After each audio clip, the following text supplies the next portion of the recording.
بسم اللہ الرحمن الرحیم۔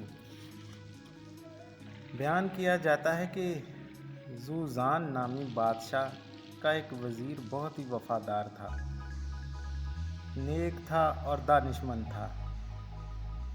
اس کی ان خوبیوں کے باعث بادشاہ بھی اس کی بہت قدر کرتا تھا، لیکن تقدیر الہی سے کچھ ایسا ہوا کہ اس دانا وزیر سے کوئی غلطی ہو گئی۔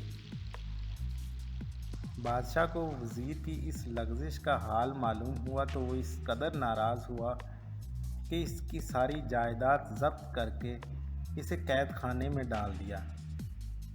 یہ بہت بڑی آفت تھی جو اس وزیر پر آ پڑی، لیکن اس مصیبت کے زمانے میں اس کی وہ نیکیاں اس کے کام آئیں جو اس نے اقتدار کے دنوں میں لوگوں سے کی تھی۔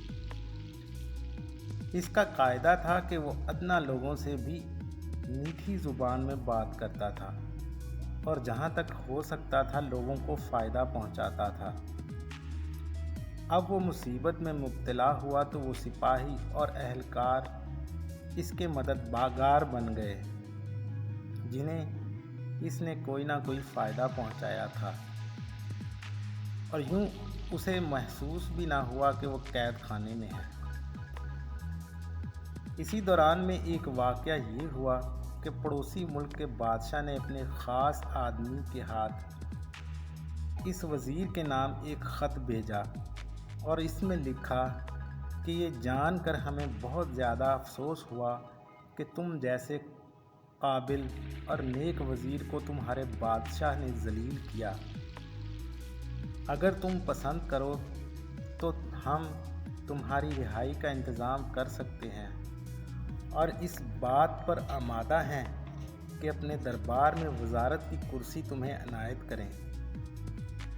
اگر تمہیں یہ بات منظور ہے تو فوراً ہمیں آگاہ کرو۔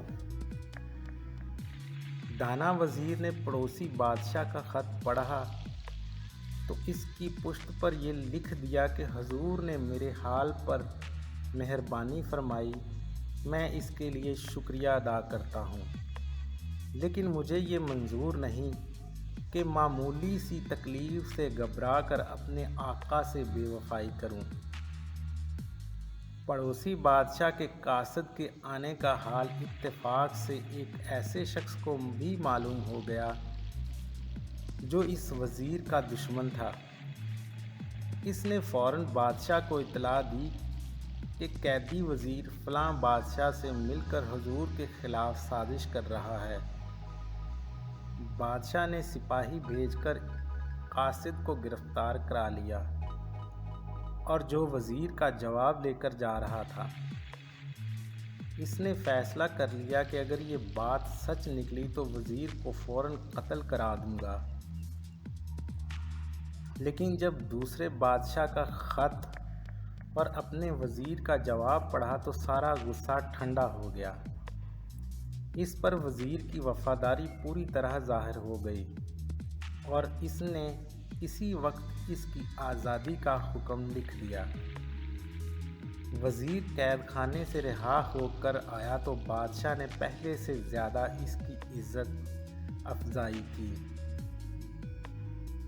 اس کے علاوہ اس کو کافی مال و دولت بھی دیا اور اس کی چھینی ہوئی کرسی بھی اسے واپس کر دی۔ اس حکایت میں حضرت شیخ سعدی نے کامیاب زندگی گزارنے کا بہترین طریقہ بیان کیا ہے، اور وہ طریقہ یہ ہے کہ انسان اپنے آپ کو ہر قسم کی برائیوں سے پاک رکھے اور جہاں تک ہو سکے خلق خدا کا خیرخواہ بن کر رہے۔